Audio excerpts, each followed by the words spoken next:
The new LCD is damn good. The numbers are bright and clear. The screen is super bright. Same size, like the same design? 5 inches, same box, updated graphics, slightly updated menus.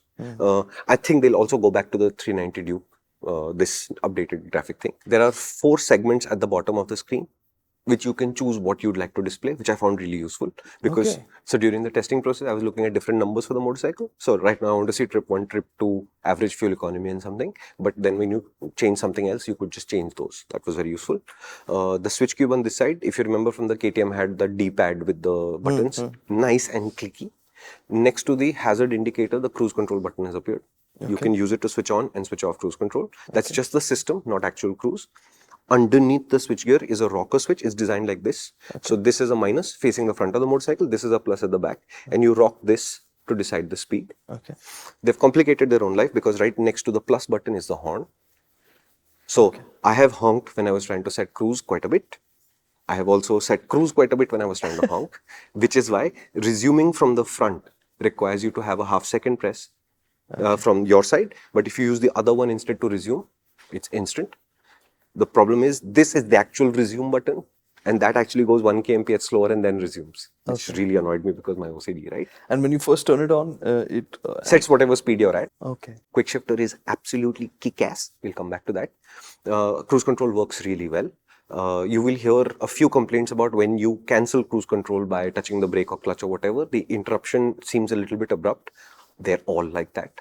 I have never seen a smooth cutout of cruise control because it basically instantly drops the throttle and hands off control to you, assuming that there would be a situation where you're in an emergency and making that path, the handoff control to be gradual and over a quarter of a second or whatever, it's not considered a good idea. So you will get used to it where you will be anticipating that drop in performance and you will take care of it. So not a problem. Normally when you want to overtake something, open the throttle, overtake, release, it will go back to running cruise control just as normal, no surprises at all. Now, so at the bottom row of your switches are 3 buttons now. So the resume, then the horn, and then the C button. Okay, now the C button is a custom button, which on most motorcycles will come preset to change riding modes. Right. But the top 2 buttons of the D-pad are also shortcut buttons, which you can set to any shortcut you like. Okay. So until I spotted the C button, I was running my top button as mode change. But in theory, what you could do is you could set ABS traction control and mode change on 3 shortcuts and just like not go into the menu and just change them. KTM also has given you really flexible menus. So you can, you have 3 throttle maps called rain, street and off-road, which are the 3 riding modes, rain, street, off-road. And you can configure off-road being the top mode and I am out on the highway touring, what difference it make to my life. So I went into off-road mode and switched all the settings off and I got back to traction control on, ABS on, etc, etc. No stress, it remembers. So if you turn off everything, you're going off-road and you stall the bike and you wake up, all the settings are still where you left them. Awesome. Wow. Sorted. And how are the modes? Rain can feel almost sleepy. Okay. Like you'll be riding on a straight road with almost dry tarmac. It will find like the small grain of sand and suddenly the traction control will wake up. So it's very sensitive, but it's also sleepy. It doesn't give you performance well. And just like they did with the Duke, it actually makes less performance overall, but they've never given the number out. Okay. And what we did with Harley Davidson when they stopped giving the number out is we just assumed a random number, right? So we said the Fat Boy makes 922 bhp. I mean, why the hell not? Or 9 bhp if you prefer. In the same way, in rain mode, peak horsepower is 6. Okay. At least feels like 6. Okay. But the other 2 throttle maps, the street map and the off-road map, they both produce full power. The street map is more gentle at the bottom and builds up to the top, whereas the off-road map is straight. Okay. Neither of these 2 are as frantic and urgent as KTMs are generally. So the first time you ride it, street will feel slow. Interesting. Especially if you're in the situation where I was, where you take the bike and you're straight on the highway and you're in street mode, it feels like it's not going. You're not going slowly. You have the sense of it's not accelerating. What is this bike doing? Right? It's not needling you to go faster. Correct.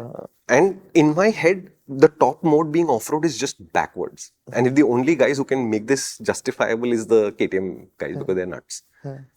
Right? So your top mode and your most direct, most aggressive mode is off-road and it is nowhere close to as aggressive as the Duke is. So it's purposeful, it is calculated, it can accelerate really well. Overtaking is no challenge at all. It's a tractable motor reasonably, so you can accelerate out of situations quite easily. You will not notice any of this, but at no point will you see this, my God, this motorcycle is just mad angry. It's not.